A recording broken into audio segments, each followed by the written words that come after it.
Olá, queridos internautas. Eu desejo uma boa noite a todos vocês. Hoje é dia 6 de setembro de 2021, uma data em que todos nós patriotas estamos muito ansiosos, né? Bastante mesmo ansiosos. Amanhã temos a comemoração da nossa independência e acho que ela nunca foi tão comemorada como este ano, né?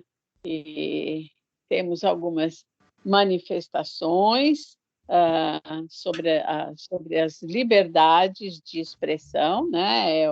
Essa é a grande pauta das manifestações, é sobre a liberdade de expressão, que não tem preço, né? E não pode ser comercializada, não pode ser trocada, ela é realmente única e nós não podemos abrir mão dela por nada, né? Então nós esperamos, né, que sejam manifestações pacíficas, como sempre são, né? A direita nunca se manifesta de forma diferente, ela tem todas as manifestações da direita, quando terminam, nem papel a gente encontra no chão, né? Então, são manifestações muito tranquilas, e são famílias que vão a essas manifestações. Então, nós esperamos que não hajam assim infiltrações para querer modificar aquilo que é uma premissa nossa, né? Que é justamente a paz e a liberdade. Você tem o direito de se expressar, mas respeitando o direito de cada pessoa e, sem dúvida nenhuma, sem violência, né? Então, queridos internautas, hoje nós vamos terminar o Manifesto Comunista. Temos hoje a grata satisfação, né, de termos conosco a presença do professor Eginaldo Hélio, que vai nos ajudar muito. Nós vamos comentar o quarto capítulo do manifesto e depois vamos fazer, né, vou deixar para o professor ele fazer esse resumo do manifesto por completo, né? Por enquanto, nós estamos aguardando a nossa querida escudeira, a Daniele, né? Ela teve um pequeno imprevisto, mas pode ser que ela entre a qualquer momento, e nós estamos torcendo para que ela entre mesmo, né? Temos também o Guilherme, que, além de nos ajudar na parte realmente de TI, né? Ele que fica cuidando da parte de tecnologia para nós, também é um excelente comentarista. Então, eu agradeço a participação, né, de ambos. Então, o quarto item do manifesto comunista, ele coloca a posição dos comunistas diante dos diversos partidos de oposição. Ele coloca, ele vai falar alguma coisa da movimentação naquela época, né? Nós temos que pensar que nós estamos falando na época de Karl Marx, quando ele escreveu o Manifesto. Então, qual era a movimentação que existia, né? Em alguns países que começavam a discutir mesmo o problema da classe operária. Bem, não seria problema, né? Mas a posição em que Karl Marx e Engels colocam a posição da classe operária. Então, aí começam as divisões que a gente observa nesse ínterim. Nós vamos começar, né, com o professor, depois o Guilherme entra, ok? Então, vamos lá, professor. É um grande, mas um grande prazer tê-lo de volta aqui conosco. Já vou agradecendo pela sua participação. Boa tarde, Claire. Boa tarde, Guilherme. Eu que agradeço. É sempre um prazer, quando é possível, estar aqui com vocês e ver, né, todo o desenvolvimento, todo o aproveitamento, toda a exposição que vocês têm feito aí. Tem sido algo assim muito bom, né? Algo assim que eu vejo assim muito esclarecedor. Gostaria de ter participado de todas, né? Mas é um pouquinho mais difícil, mas pelo menos estar aqui hoje nesse fechamento vai ser uma coisa legal, né? Vai ser uma coisa muito boa. Eu vou dizer assim que confesso que todas as vezes que eu leio o manifesto vou ficando chocado, né? Eu tenho lido e tenho relido ele assim muitas vezes. Inclusive, eu olhei assim, não, eu quero fazer mais uma releitura, porque conforme você vai aprendendo também, você vai entendendo onde que eles queriam chegar, né? Você vai entendendo a gravidade da situação. E eu lembro que eu tive uma professora de história na faculdade, e ela era, acho que, a terceira geração de petista, né? E quando eu falei para ela que tinha lido 4, 5 vezes o manifesto, eu falei assim, mas por que você leu tanto? Aí eu falei, para eu fazer um comentário, tem que entender o que ele queria dizer, né? Mas eu confesso que isso foi isso mesmo que foi acontecendo. Cada vez que eu leio, aí você percebe a mentalidade que está por trás daquilo. Você vai percebendo, né? E penso que isso em tudo, né, leitura. Se daqui a um tempo eu vou ler, eu já aprendi certas coisas, eu vou ler e vou ficar chocado com aquilo ali, né? Então, fazendo um comentário agora sobre a última parte, sobre o último capítulo, o que que eu tenho aprendido muito a fazer com essa literatura? Vamos lembrar que o Manifesto Comunista ele é um clássico. E dizem assim que o clássico é um livro que todo mundo comenta, mas ninguém lê, né? É uma coisa assim, não é normal. Você já fala do livro, mas lê mesmo. Poucos leram. E aí, quando você vai ler, é onde você começa a ver, opa, tem coisa aqui que, né? Então, assim, todo mundo pega o livro, aí comemoração, né, dos 150, 160, 170 anos do manifesto, pega o livro, né, e mostra tal, mas realmente ler e entender o que aquilo implica, essa é a questão. E o valor que eu acho muito forte do Manifesto Comunista, que é o seguinte, a desgraça do mundo já está ali, né, descrita. Porque, às vezes, o que a gente mais escuta é assim, deturparam Marx, distorceram. E você vai ver que não, está lá no manifesto. Então, não adianta você falar, está no manifesto, né? Então, não tem como você fugir, tá registrado ali. E eu lembro de um livro que eu li que chamava-se 10 livros que estragaram o mundo e 5 que não ajudaram muito. E entre esses 10 livros, é óbvio que tinha que estar o Manifesto Comunista ali, né? E de fato, quando eu li, e até uma das frases eu uso no meu livro, né, no Marxismo Selvagem, eu li, eu falei, tem que pegar essa frase, né, que diz assim, que nunca um livro tão pequeno causou tanto estrago. E essa é a verdade. Então, olhando assim para esse capítulo final, vou falar assim, o que que você absorve, né?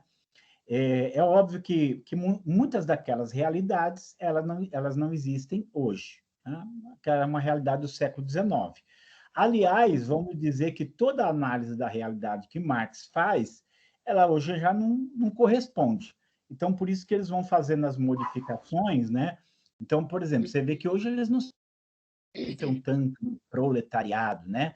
Hoje eles usam a palavra oprimido e usam qualquer coisa que eles achem que é oprimido, né? Qualquer coisa que eles possam usar de ponta de lança, eles vão usar. Então, aquela realidade, ela não existe mais, né? Ela pode ter algum traço aqui, acolá, digamos que o mundo é muito mais diversificado em termos econômicos do que era, e o proletário também não é mais o que foi naquela época. Então, eles vão ali ajustando as coisas e essa realidade, ela já é outra. Mas o que a gente tira ali de essência? Você pode perceber, número um, que o Marx ele critica todos, né? Todas as formas de socialismo que não fossem a dele, ele vai criticar de uma maneira assim muito veemente, muito intensa. Inclusive, diziam que essa era uma característica do Karl Marx, pelo menos duas biografias que eu li, 2 ou 3, elas falavam a mesma coisa, que ele era uma pessoa tão intransigente que ele não conseguia aceitar que alguma pessoa que discordasse dele poderia estar certo. Então, era uma coisa assim muito, mesmo enfática. E é onde eu falo assim, às vezes as pessoas querem saber a diferença, marxismo, socialismo, comunismo. A grande razão, a grande questão é que o Marx e o Engels é como se estivessem canalizado para eles toda a verdade das questões sociais. Assim, tudo que falaram antes de nós estava todo mundo errado. Nós é que estamos certo agora. É o nosso socialismo que é o verdadeiro. Tanto que o livro, né, do Engels, do socialismo utópico ao socialismo científico, que era isso. Nosso é o socialismo que está correto, os demais estão errados. E você, inclusive, isso fica muito claro quando, no próprio Manifesto Comunista, o Marx ele diz que ele ia rejeitar qualquer tipo de crítica, fosse uma crítica com base filosófica, ideológica ou religiosa. Ele diz que qualquer uma dessas críticas sequer merecia atenção. O que ele quer dizer com isso? Não, nós já temos o conhecimento exato de como tudo funciona, então lembrando, né? Lembrando que o Engels ele vai dizer que o Marx descobriu as leis da história, assim como o Darwin tinha descoberto as leis da biologia. Então, ele põe aquilo como uma coisa absoluta, como uma coisa inquestionável que você não pode, de fato, se contrapor. Então, esse é o primeiro ponto. Eu estou certo e vocês estão errados, porque a crítica dele é muito veemente. Mas ele vai dizer uma outra coisa que é o modus operandi dele.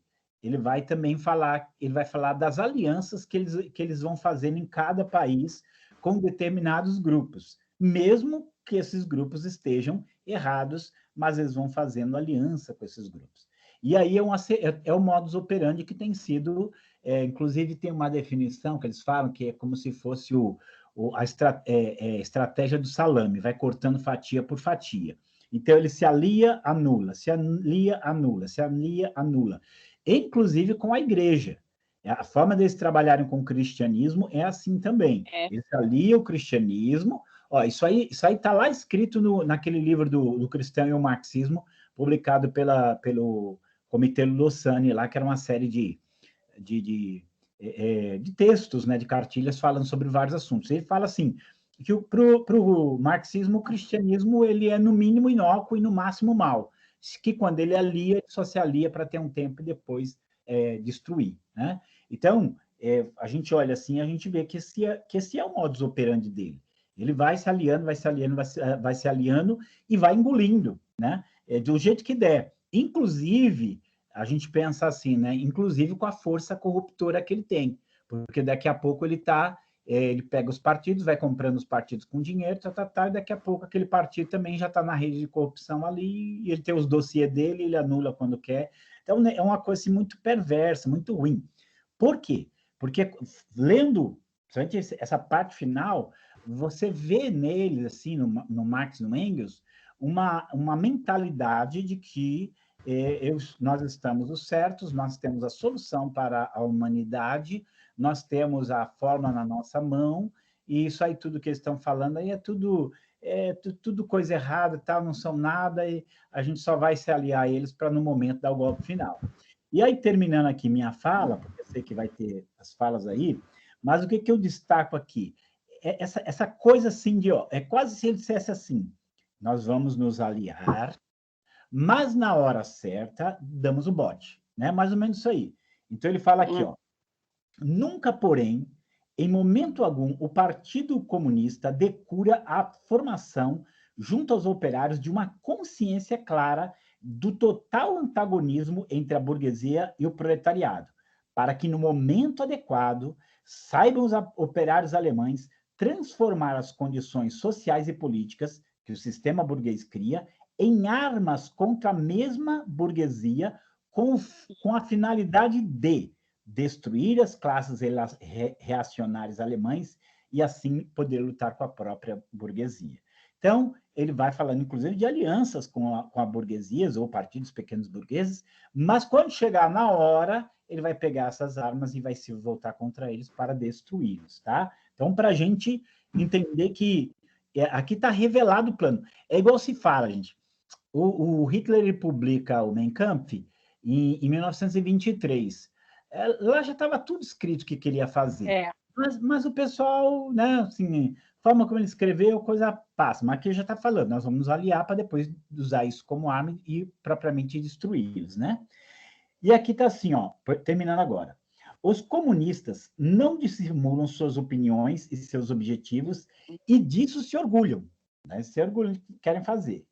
Pregam abertamente que seus objetivos só serão alcançados com a destruição violenta de toda a ordem social existente, né?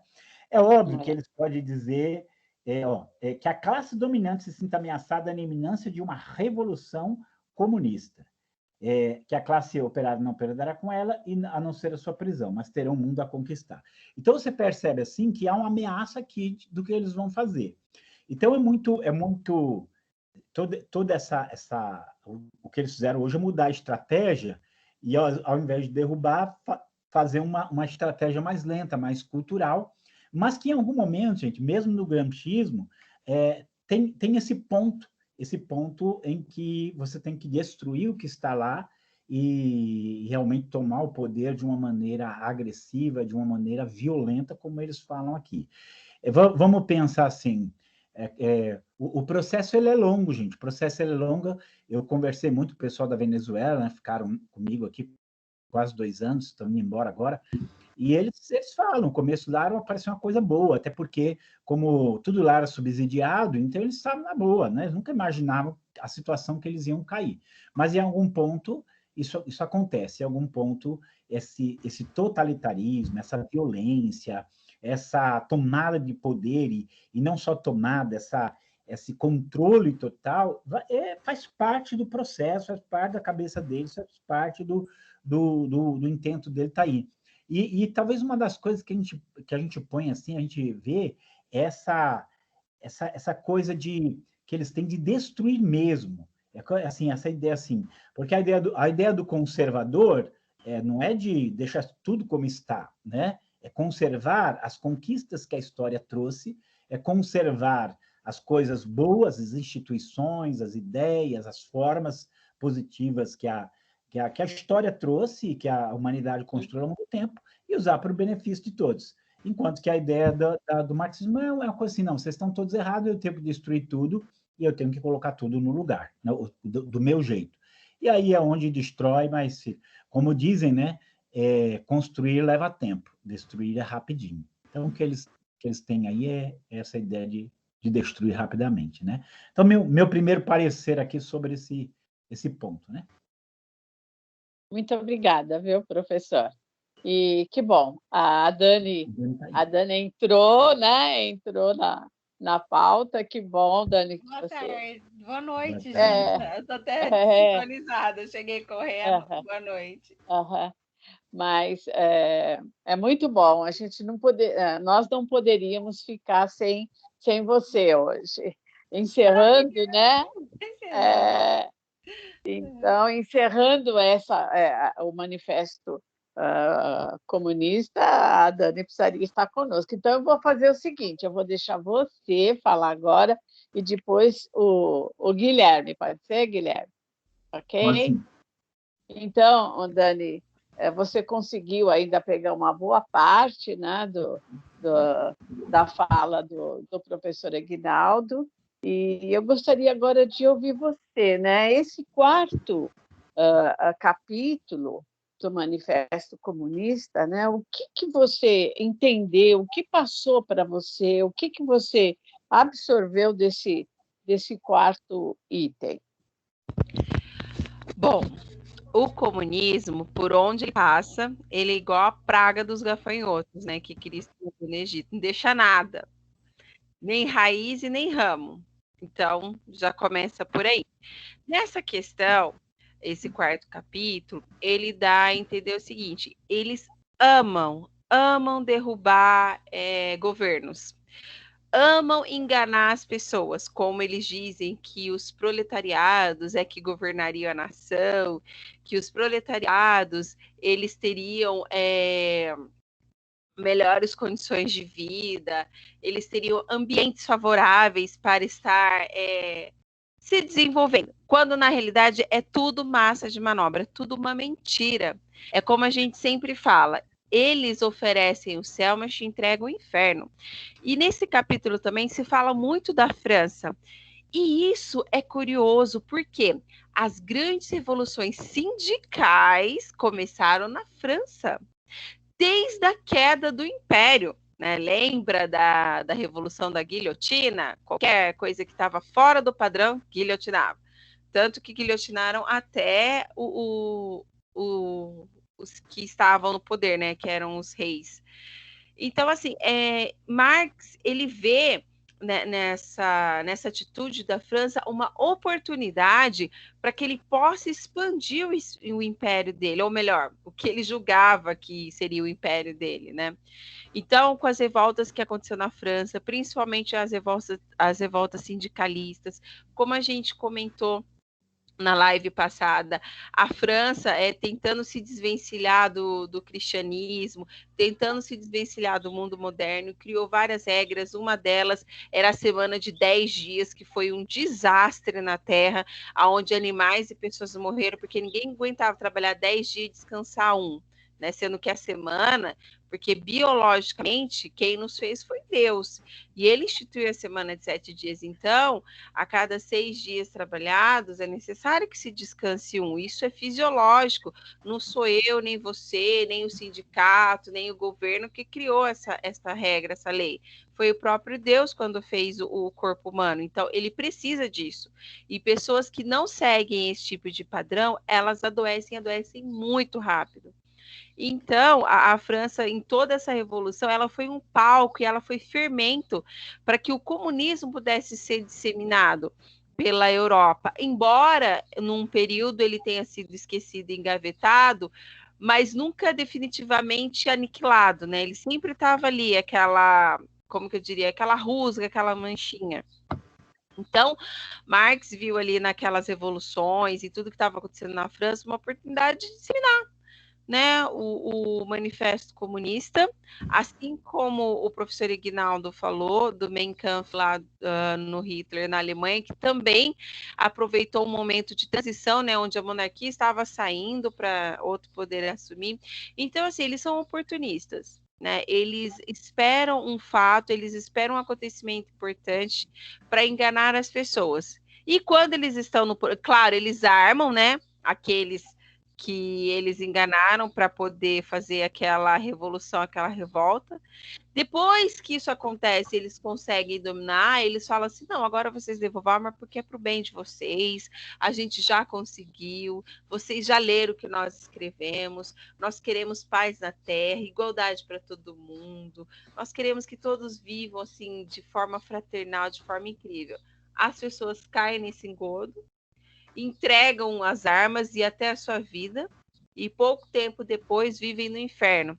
Lembrando que os que votaram no Hugo Chávez, os que fizeram campanha, revolução para que ele assumisse o poder, não foram eles que colheram a consequência, foram seus filhos. Hoje os seus filhos comem restos, se acharem restos para comer. Então, isso que a gente está fazendo hoje não é para mim, nem para nenhum de nós que está presente nessa live, porque nós já estamos vivendo, nós já temos o contexto, nós já passamos por décadas, né? Alguns aqui já passaram. Então, o que nós estamos fazendo é uma revolução cultural para que as futuras gerações possam estar vendo quão nefasto é certos tipos de ideias, entre elas o socialismo e o comunismo, que nunca deu certo em lugar nenhum do mundo, e não é favorável para o desenvolvimento do ser humano, porque para pensar, eu sou da área da saúde, tive que estudar para isso, eu tive que dedicar tempo, dedicar parte da minha vida para isso. Aí você acha justo, não tenho nada contra, são profissões dignas e honradas, e parabéns para quem as exerce. Mas você acha que é justo eu ganhar o mesmo salário de uma pessoa que trabalha como balconista? Ela não teve o mesmo empenho que eu de ter conhecimento, de estudar, de ficar horas a fio pesquisando, fazendo trabalho, doando tempo da sua vida. Isso não é correto, é isso que o comunismo prega. Então me diz, que vantagem eu teria de estudar, de me desenvolver para trabalhar nessa área, sendo que se eu for uma balconista, se eu for um caixa de supermercado, se eu for uma florista, se eu for uma taxista, eu vou ganhar a mesma coisa. Tá vendo como que o comunismo ele não faz com que o ser humano progrida e nem o país ao qual ele está instituído progrida? Olha ao nosso redor. Sempre falaram que Cuba era exemplo de saúde. Eu sempre desconfiei. E há pouco tempo surgiu na internet que algumas pessoas, graças a Deus, conseguiram mandar mensagem, dizer como é lá. Olha o engodo que a gente caiu. A melhor medicina era de Cuba e não é, é uma das piores que tem. Por quê? Porque não tem investimento. As pessoas que estão lá, elas não se dedicam de corpo e alma. Por quê? Porque elas vão ganhar a mesma coisa que todos os outros.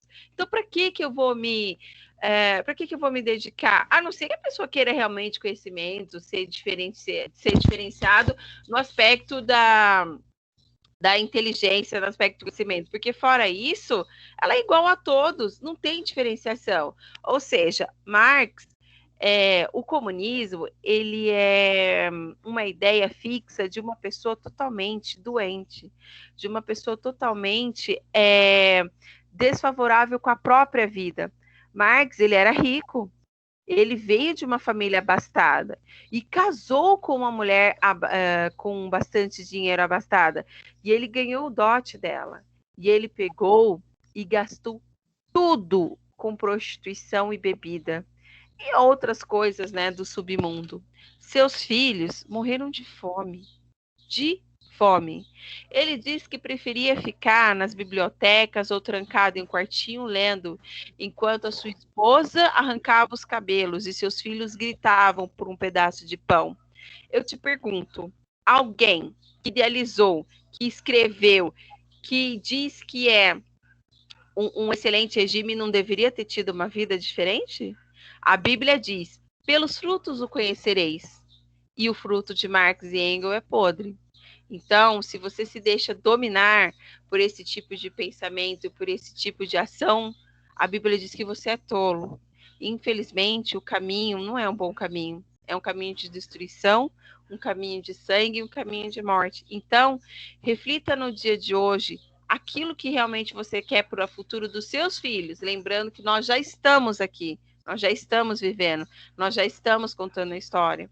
E lembrando que amanhã é um dia importante para a nossa nação, não só pela questão das manifestações, mas porque o Brasil foi reconhecido como país, porque o Brasil, diante do mundo ao qual ele vivia naquela época, foi reconhecido como soberano, foi reconhecido como um dentre as nações mundiais, e não apenas uma colônia. Então, reflita nisso e pense. E amanhã, se você puder, participe conosco das manifestações que serão pacíficas, porque nós somos conservadores. Nós odiamos confusões, odiamos quebra-quebra, porque afinal de contas nós sabemos que sai do nosso bolso e somos nós que pagamos. Então, participe aonde você estiver, na sua cidade. Se você puder ir para Brasília, para São Paulo, vá também, para você fazer com que as outras pessoas enxerguem que você quer um futuro melhor para os seus filhos, para os seus netos, e uma nação verdadeiramente livre, verdadeiramente pensante, e verdadeiramente sabendo o que é comunismo, socialismo e ao mesmo tempo o que é conservadorismo, e decidir por si, através de todo esse leque, através desse 360 graus, o que realmente compensa para a sua vida. Eu não tenho dúvidas que você vai escolher algo que começa com conservadorismo. Então, é isso que eu tenho para dizer para você. Reflita, leia. Tem também o livro do professor Ignaldo, que é excelente, Marxismo Selvagem, para você que é cristão, está na igreja e tem algumas dúvidas, leia também, que você vai ficar muito informado. Lembrando que a gente perde tudo nessa vida, bens, dinheiro, roupas, status, casa, mas o conhecimento que você adquire é seu, e ele é para eternidade, ninguém tira de você. Muito obrigada, Dani. Então, o que vemos então nesse quarto capítulo, né, é a posição que Marx e Engels colocam a respeito da atuação dos comunistas, né? Então, eles, dos objetivos, dos interesses que eles têm com relação à classe operária, né? E eles não escondem, como bem colocou o professor, né? Eles não escondem a postura deles. Parece que é como se fosse como um livro de fábulas, né? Que existe todo aquele encantamento, eles atraem, né? Pela narrativa, porque são narrativas mesmo, e depois aquela velha história, né, professor, do escorpião pedindo para atravessar o lago nas costas do sapo, né? Quando ele chega do outro lado, ele crau, né? Ele realmente mata o sapo, né? Coloca o seu veneno. O sapo pergunta, mas escuta, mas por que você fez isso? E ele diz, é da minha natureza. É a natureza mesmo. O comunista é impressionante como isso adentra a mente dele e o cega. Ele não consegue se relacionar com outras pessoas que têm um posicionamento diferente, né? E é muito interessante que o tempo todo eles falam de democracia, mas democracia não é aceitar o contraditório. E eles não aceitam, né? Lembrando, Claire, lembrando que a maioria dos países comunistas tem democracia, não, né? A República, daquele país vermelho, né? Aí também tem os outros. Então, assim, parece que essa palavra democracia, eles adoram usar, não no sentido literal, mas no sentido de debochar. Falar assim, vocês acham que terão democracia? Aguardem que a gente vai mostrar para você que é realmente democracia. Exatamente. Então, como bem colocou o professor, né, o modus operandi deles são essa. Eles atraem com uma narrativa, um discurso muito bonito, mas na ação, na prática, é totalmente diferente, né? Então, vamos ouvir agora qual foi a leitura que o nosso querido Guilherme fez desse quarto capítulo, né? Se você puder falar um pouquinho como é que foi, né, na França, na Suíça, como é que eles foram se juntando, na Polônia, na própria Alemanha, né, o país do Marx, se você puder colocar um pouquinho, né? Então, vamos lá, Guilherme, qual foi a sua visão desse último capítulo, e depois nós vamos fazer, né, as considerações finais, mas a gente aí vai fazer aquele resumão do que realmente a gente viu em todo o manifesto, ok? A palavra é sua, Guilherme. Obrigado, Claire. Boa noite a todos, eu não cumprimentei o pessoal, obrigado pela presença novamente, professor, uma honra. Eu acho que o que fica de lição do Manifesto Comunista é que a ideologia, a teoria mais idiota que já existiu na história da humanidade é a luta de classe. É idiota, porque não faz sentido. Primeiro, que não tem lógica um grupo, uma massa de pessoas pensarem da mesma maneira. Isso é irreal, é utópico, toda uma classe pensar e almejar o mesmo objetivo. Se a gente conseguir 15 pessoas que pensem igual e que almejem a mesma meta, já é muito. Imagine toda uma massa de trabalhadores, né, do proletariado em si, né, e Karl Marx queria algo a nível mundial, a nível internacional, né, o proletariado como um partido internacional, não restrito a um único país, né, porque, e ele mesmo dizia que era necessário que houvesse, para ter socialismo de fato, comunismo pleno, não só uma nação, mas todas operando de forma capitalista, de forma comunista e socialista, né? Seria necessário que houvesse essa homogeneia ao entorno do globo. E eu fiquei pensando, depois que eu finalizei esse capítulo, e, portanto, finalizei o Manifesto Comunista, é que a Alemanha sempre foi o berço de todas essas ideologias totalitárias, né? Primeiro do socialismo e comunismo no século XVIII, depois no século XX com o nazismo, e agora também dentro da Igreja Católica tendo uma revolta contra a própria ideologia cristã, contra a própria religião cristã, fazendo com que haja casamentos homoafetivos dentro da Igreja Católica com bênçãos dos próprios padres, o que é algo contra o Vaticano, que proíbe até hoje em dia, e tem que continuar proibindo, o casamento homoafetivo. Então, a Alemanha é um berço bastante revolucionário, e eu diria, nada contra os alemães, mas eu diria que é um país que é berço de grandes malefícios para a humanidade, né? Para a humanidade, não só para a Alemanha, porque nunca fica só naquele país, espalha-se para os outros. Então, a Alemanha tem esse peso, tem esse fardo histórico, né? E, então, esse último capítulo, quarto, que é a posição dos comunistas dos diversos partidos de oposição, né?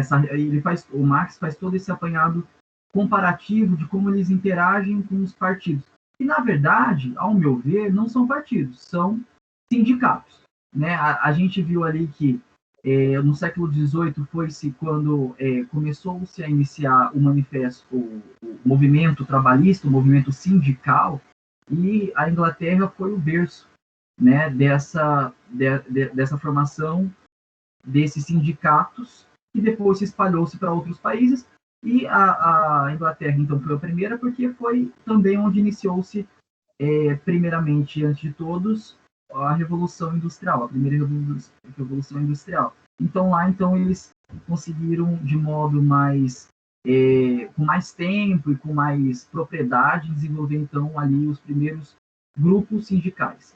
E Marx viu que isso se espalharia ao longo ao entorno da Europa, principalmente, porque a Europa sempre foi o continente mais evoluído e mais desenvolvido, naquela época não era diferente, né? Então, Marx se atém bastante, não só nesse capítulo, nesse último capítulo, mas ao longo do manifesto, se atendo muito a esses países europeus, né? E a Rússia, que pega ali um pouco da Ásia, né?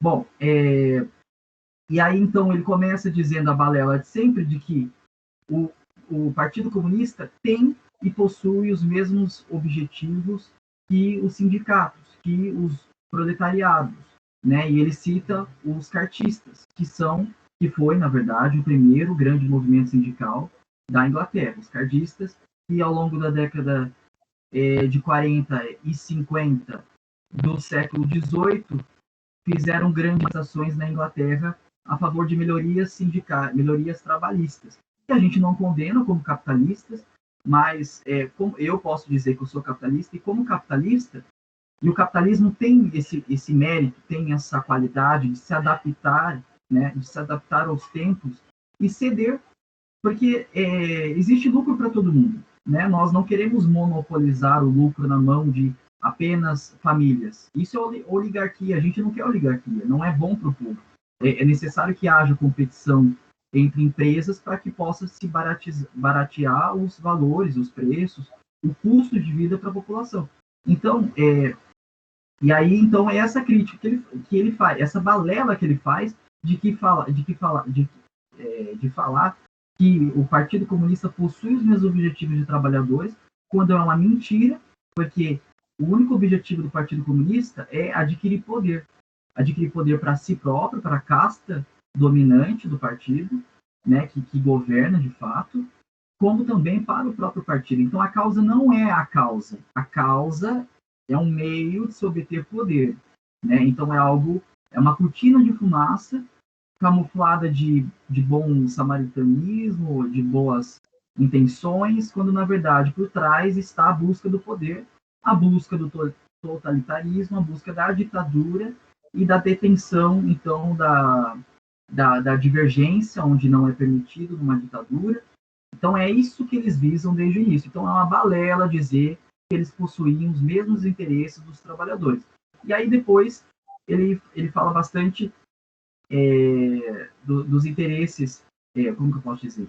Ele começa falando das lutas a nível nacional, dentro da própria Europa, né? E ele vai dizendo quais são os métodos de atuação dos comunistas dentro do contexto, porque não existe uma regra fixa de instaurar uma ditadura em certo país, porque cada país tem um contexto e cada contexto deve-se ter uma tática, né? E ele vai explicando como se faz, por exemplo, na França. Na França, ele diz, e de fato havia naquela época, no século XVIII, uma monarquia dos Bourbons. Só foi cair décadas depois, né? Então, ali, tanto a burguesia como o proletariado era contra a monarquia, porque era o poder vigente na época, né? Então, ele vai dizendo que eles faziam, né, tratados, até mesmo com a própria burguesia, para um único objetivo em comum, que era derrubar a monarquia. Isso também era uma característica da Alemanha, porque a Alemanha também era monarquista, e a monarquia só foi cair após a Primeira Guerra Mundial, com a derrota da Alemanha na Primeira Guerra, e o Kaiser, que era o título do monarca da Alemanha, caiu devido à incompetência de vencer-se a guerra, né? Então, eles se apropriam de...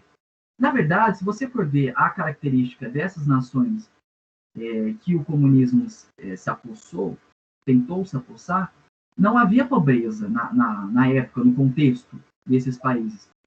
Por exemplo, a Rússia czarista era muito rica. Por mais que a população fosse pobre, eles eram extremamente ricos, eram uma das maiores potências da humanidade naquela época. A França, na época da Revolução Francesa, era uma indústria, era a maior, só competia ali com a Alemanha em nível econômico, né? E aí houve-se, então, a Revolução Francesa. Então, as grandes revoluções não se dão na pobreza, se dão na riqueza, né? E eles sabem que está dando certo. E eles querem esse mérito para eles querem esse dinheiro para eles querem essa fonte de enriquecimento na mão de um grupo de pessoas, porque, como eu disse lá no início, não vai ser a massa que pensa diferente dentro dela, porque não existe um consenso, e nunca existiu, nunca vai haver um consenso. Por isso que a grande estrutura, a grande base da luta de classes é uma farsa, porque não há consenso dentro da própria ideologia, só há o consenso dentro do grupo comandante da ditadura em si, né? E aí eles veem essas oportunidades de se ascender ao poder e fazem, então, com que a sociedade em questão se desmorone por dentro. E aí a gente pode pautar várias metas que eles possuem, desde a derrubada do cristianismo, derrubada da família, a degeneração, a prostituição, a sexualização, né, a retirada das crianças dos pais para poder, então, botar na cabeça deles a educação marxista, desde as escolas.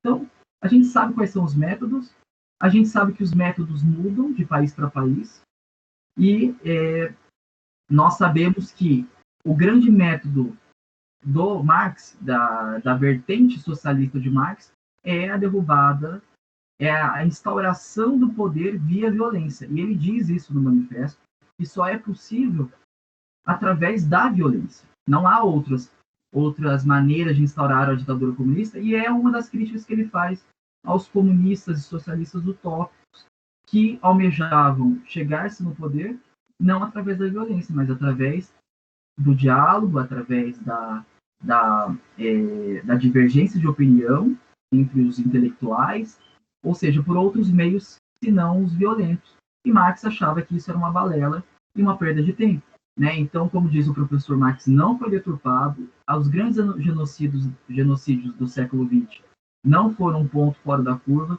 foram a interpretação cabal do Manifesto Comunista escrito por Marx e aplicada na letra. Então, não houve deturpação em momento algum. Se não deu certo até hoje, é porque jamais dá. Oh, Glória! que realmente as suas palavras, Guilherme, se cumpram, principalmente no nosso país, né? Muito obrigada pelas suas considerações. Então, eu gostaria de lembrar ao nosso internauta que nenhum de nós aqui é crítico literário, assim, com exceção do professor, que o professor conhece um pouquinho mais do que nós apenas somos cidadãos comuns. Exatamente, que gostamos de ler, não é? É essa a diferença. Então, nós lemos, né, o Manifesto Comunista, assim como nós lemos o livro do professor Ignaldo, né, Marxismo Selvagem, e vamos ler agora para que o nosso internauta acompanhe conosco as diferenças. Vamos ler, então, o professor já está convidado, né? Nós vamos iniciar na próxima semana o Manifesto Conservador, segundo o doutor Alexandre Loyola. Esse material está na internet, depois o Guilherme pode dar uma explicação melhor, né, sobre esse material que nós vamos comentar, ok? Então, as minhas considerações. Eu quero agradecer a você, internauta, que esteve conosco, que nos acompanhou na leitura do Manifesto Comunista. Eu espero que você tenha realmente aproveitado e, como bem colocou o professor Ignaldo, que você tenha lido, porque isso que importa, né? E que você leia outras vezes, porque, assim como a água que desce do rio, ela não volta, né? Ela está sempre se renovando. Então, quando a gente faz a leitura de um livro várias vezes, é impressionante como a nossa atenção vai aumentando, né? Como um leque, a gente vai observando alguns detalhes que nos fugiu numa primeira, numa segunda, numa terceira leitura e assim por diante, né? Então, é o convite que nós fazemos a você, querido internauta, que não pare de ler. A leitura é fantástica, né? Ela nos abre realmente a nossa mente, nos faz ver outros detalhes, e é fantástica mesmo, né? Eu queria agradecer ao nosso internauta por ter ficado conosco nesse período, né, do Manifesto Comunista, e convidá-lo para a próxima semana nós iniciarmos o Manifesto Conservador, segundo o doutor Alexandre Loyola, né?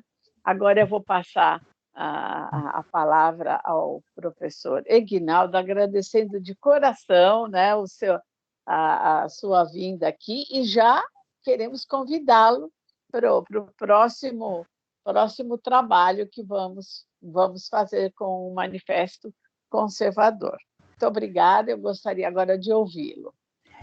Queria agradecer já o convite, né? E também perguntar quanto tempo eu tenho para falar, Guilherme, senão eu for... O quanto o senhor quiser. Então tá bom. Não fala isso. Vamos lá. Então, vamos lá. Obrigado aí. E eu gostaria de dizer assim, que eu acho que todo mundo, a gente está sempre aprendendo, né?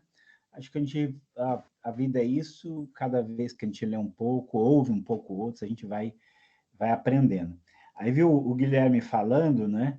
E o que ele falou é exato, né? Isso aí, essa questão de não existe esse negócio de pensamento de classe, isso é tudo ficção, isso é uma ficção filosófica, né? Mas tem uma frase do Alain Besançon que ele resume bem isso, quando ele fala assim que a classe operária nunca dominou nada, nunca conquistou nada, que quem conquista é uma seita ideológica que fala no nome dela. Então, é isso aí. É uma seita ideológica que manda em tudo. Tem esse livro aqui só para... Esse aqui eu ainda não li, não, mas ele vai falar justamente sobre isso, que nomenclatura seriam as classes dirigentes russas, né?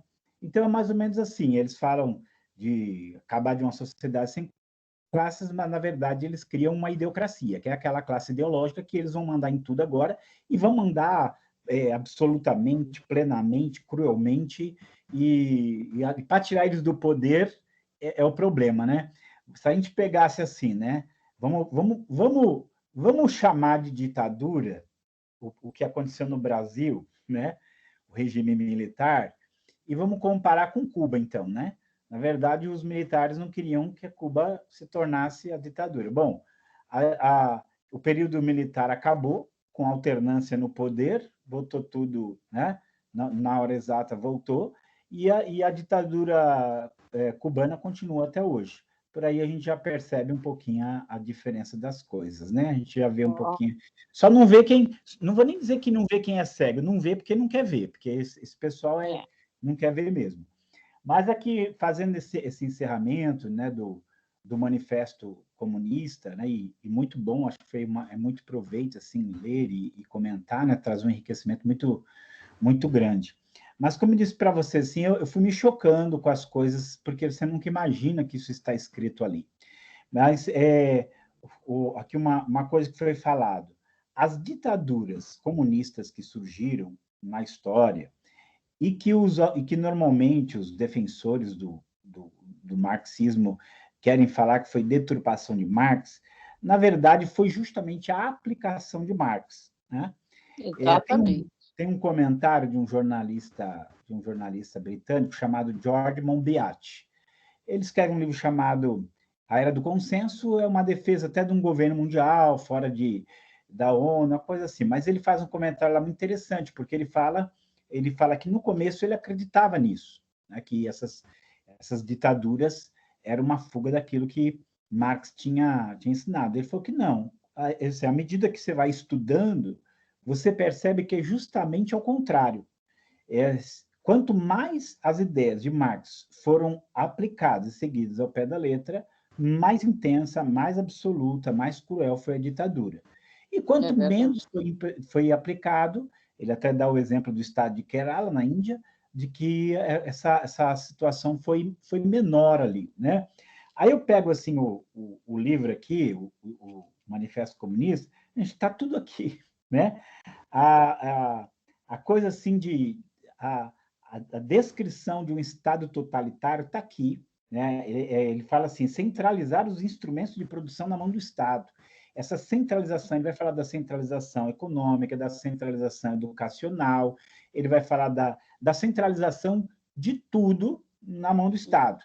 Inclusive que os contra-revolucionários deveriam ser perseguidos, né? Ele vai defender tudo isso. Então, a coisa está exatamente aqui.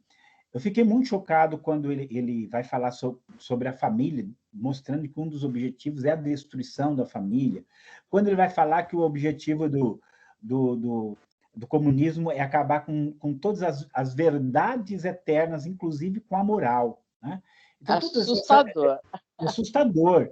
E aí a gente tem que pensar o seguinte, que quando a gente olha esse mundo, e principalmente nós cristãos, e vamos falar de muitos cristãos, e até pessoas que talvez não se professem cristãos, mas eles foram criados dentro de uma visão cristã de mundo, então eles veem um mundo, a gente vê um mundo criado por Deus, a pessoa tem suas dificuldades para explicar o mal, mas de qualquer maneira ela sabe que existe o mal, que existe o bem, e que de alguma maneira o bem vai triunfar no final, de que existe uma norma moral absoluta, né, no tecido do universo, né?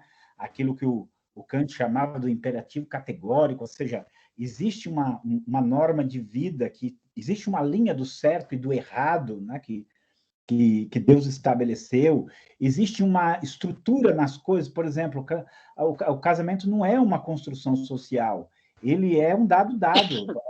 As pessoas se unem porque isso é uma realidade da vida.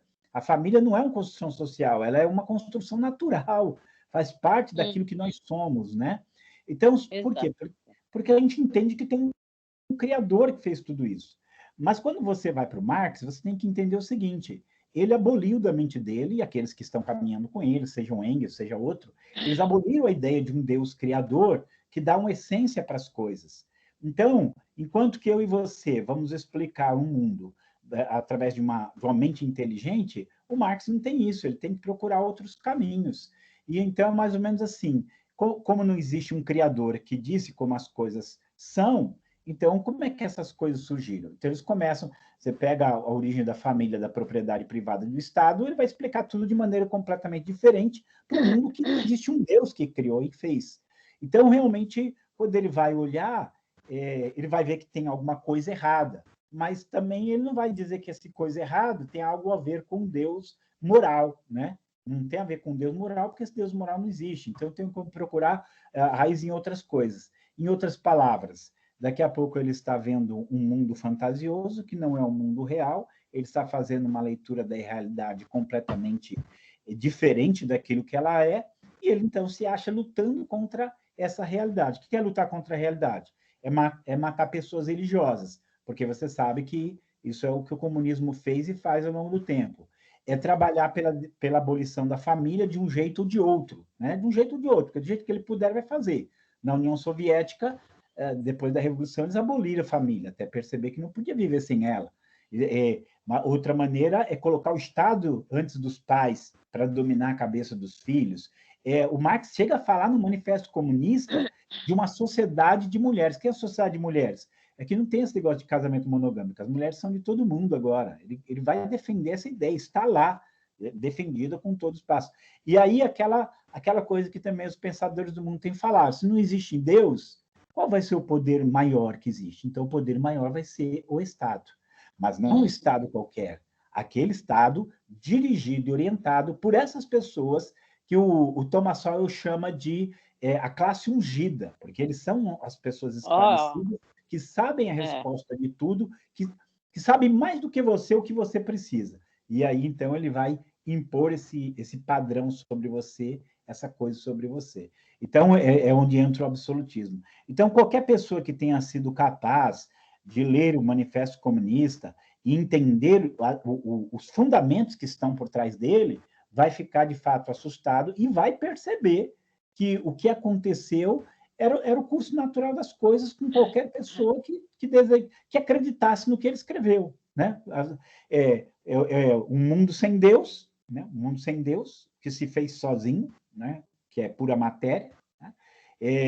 E que o próprio homem fez a partir do nada. Eu quero dizer a partir do nada, sim.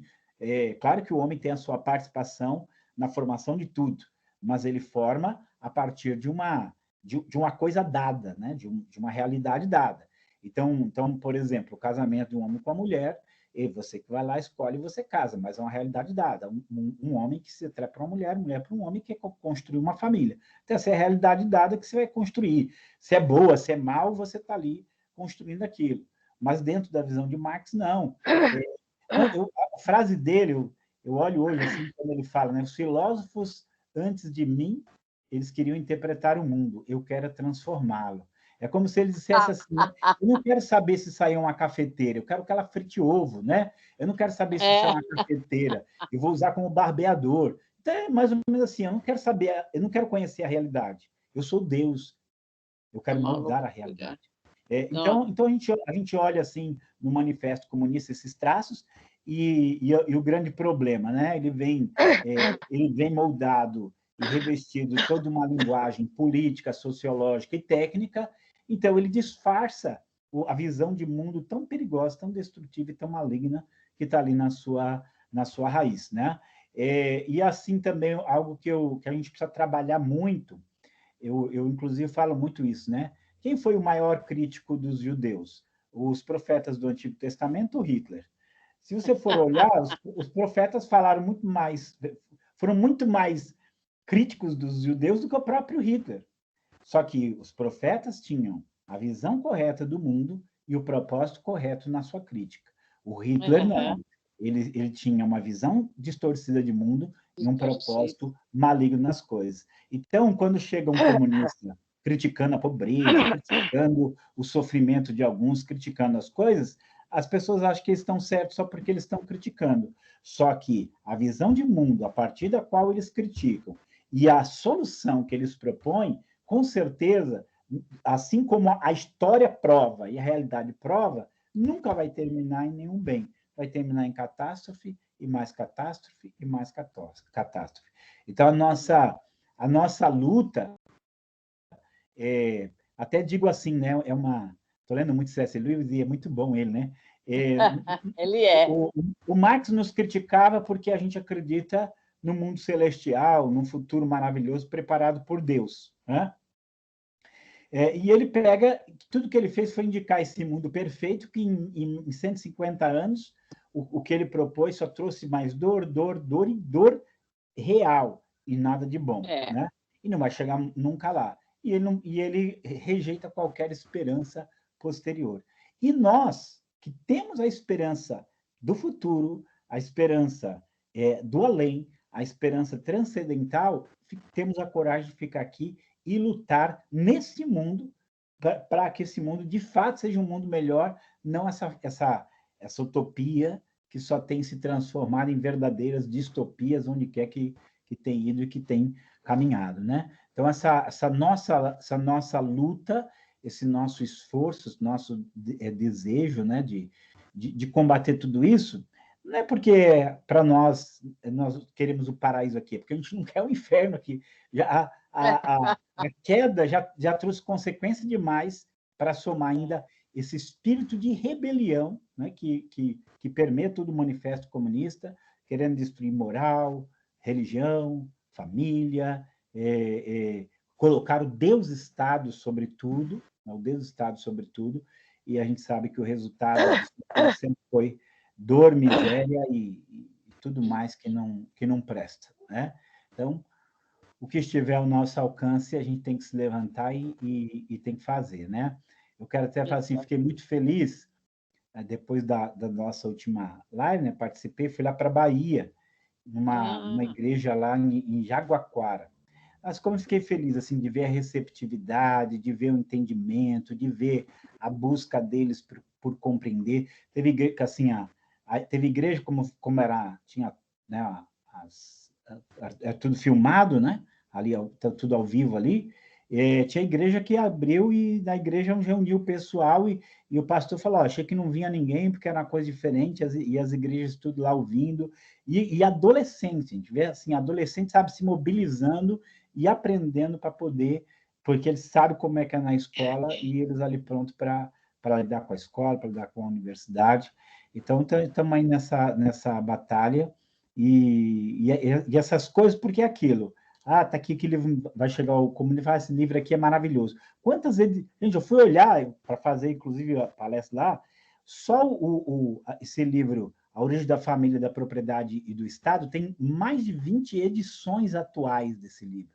Isso significa que ele está inundando a universidade. Imagina o Manifesto Comunista, quantas edições não tem por aí. Então, assim, se as pessoas o valorizarem sem ler, já é ruim. Se ler, pior ainda. E se ler sem entender, aí que é catástrofe. Então, parabéns para vocês, queria dar os parabéns para vocês por essa iniciativa, por essas exposições, por essas advertências, né, que vocês dão, essas advertências para as pessoas, e essa é a parte. A gente não pode fazer tudo, mas a gente pode fazer nossa parte. Então, glória a Deus por isso aí, e que Amém. Mais inspiração venha para vocês. Muitíssimo obrigada, professor, muitíssimo mesmo. Hoje o senhor deu um brilho assim fantástico a essa live, e agradeço muito realmente por essas considerações, né? O senhor teve esse trabalho lá na Bahia e eu quero parabenizá-lo, maravilhoso. Eu tenho certeza que muitos frutos virão dessa sua ida até lá, né? Que Deus abençoe mesmo os frutos que virão dessa sua visita, né? E espero que em breve o senhor venha a Campinas também. Vamos contactar algumas igrejas para que a gente possa fazer uma reunião a respeito disso e trazer o seu livro para a nossa juventude. Então, o Alexandre Barbosa já faz tempo que está me devendo uma visita aqui. Eu vou cobrar ele. Deixa passar esse 7 de setembro aí que é agitado, e aí vamos ver se ele vem para cá. Sim. Vamos combinar, nós também queremos ir juntos, sim, sem dúvida, né? Mas vamos ouvir, então, Dani, coloque as suas considerações finais, e depois o Guilherme, né?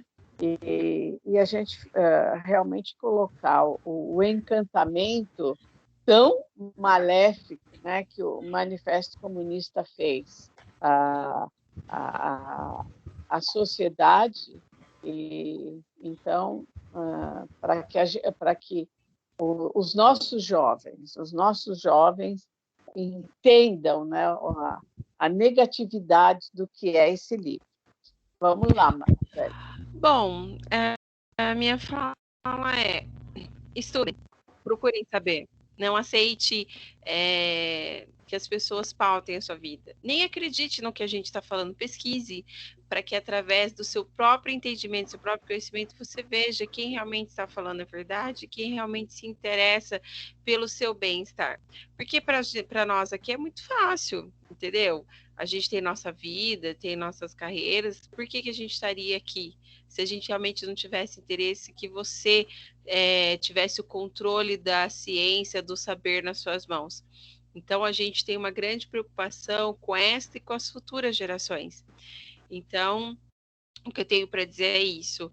Esse é um livro maléfico, não tenho dúvidas de que Lúcifer ajudou a escrever, né, porque isso não vem de Deus. E cabe a você, né, trilhar esse caminho do conhecimento. E eu quero encerrar dizendo um versículo da Bíblia que Deus diz assim para o povo de Israel: hoje coloco na frente de vocês 2 caminhos, o caminho da vida, o caminho da morte. Eu aconselho você, já sou sábio, já tenho experiência, já tenho idade, né? Porque Deus, ele é o criador do universo. Te aconselho, escolha o caminho da vida, e viva eternamente. Então é isso que a gente fala para você: escolha o caminho do saber, da ciência, da sabedoria, e tenha o poder da decisão nas suas mãos. Então, essas minhas considerações finais. A Guilherme, agora é com você.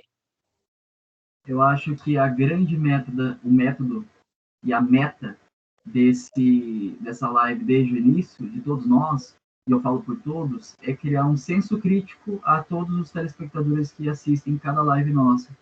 Nós não queremos criar pessoas isoladas da sociedade, né? A pessoa que não tem televisão, não tem internet, que fica dentro de casa no final de semana. Não, a gente quer pessoas que vivam, que tenham contato com o lixo comunista vindo da mídia e que possam identificar, ter o senso crítico e combater e rebater, né? E só é possível através do estudo, ou através da leitura, através de palestras, através de aulas.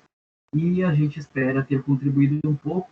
E prova desse método que a revolução hoje não é mais armada e sim cultural, é que foi algo identificado muito lá atrás, desde Stalin. Ele viu que não daria certo você ficar batendo na pauta proletariado, como fazia Lenin. Lenin, no início, batia no proletariado como algo, como uma formação mundial, né, o Partido Proletariado Internacional, e isso Stalin identificou. Stalin é muito inteligente, a gente tem que uma inteligência para o mal, mas ele conseguiu identificar que o comunismo não daria certo se ficassem se atendo apenas ao proletariado. Então ele descarregou grande quantia de dinheiro, tanto em Hollywood, na cultura americana, e através da elite pensante, o lixo comunista, para que eles pudessem espalhar o comunismo e o socialismo de forma disfarçada, de forma neutra, embutindo dentro das sociedades, dentro das universidades, dentro do ensino e da mídia, e nós colhemos o que foi plantado lá atrás, não só com Stalin, mas com os também descendentes, com os aprendizes de Marx, como também Gramsci e outros que apostaram no meio cultural como forma de revolução, e hoje nós colhemos esse fruto. Então é necessário que identifiquemos e combatemos o lixo comunista. Obrigado. Muito obrigada. Obrigada a você, internauta que esteve conosco até agora. O Guilherme depois coloca nas nossas redes sociais o livro, né, do professor. Você pode pegar na internet, né, ir e ler o Marxismo Selvagem, claro, né, professor? Mas nós queremos trazê-lo de volta aqui a Campinas, né, e fazer com que a nossa juventude leia o seu livro, né? Então, muito obrigada a você, internauta, que esteve conosco até agora.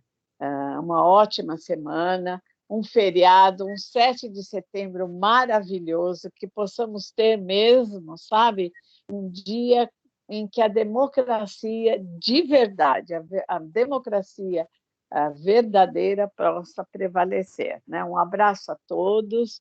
Professor, nós entraremos em contato com o senhor. Grande abraço, viu? Uma ótima semana para todos vocês, é a nossa continência para todos aqueles que estarão ajudando, né? Que são os policiais que estarão tomando conta dessas manifestações e ajudando a todos, né? Que vocês tenham um ótimo dia também. Então, até a próxima semana. Obrigado, Claire. Obrigado, Tchau. Guilherme. Daniel, Deus abençoe. Amém. Amém.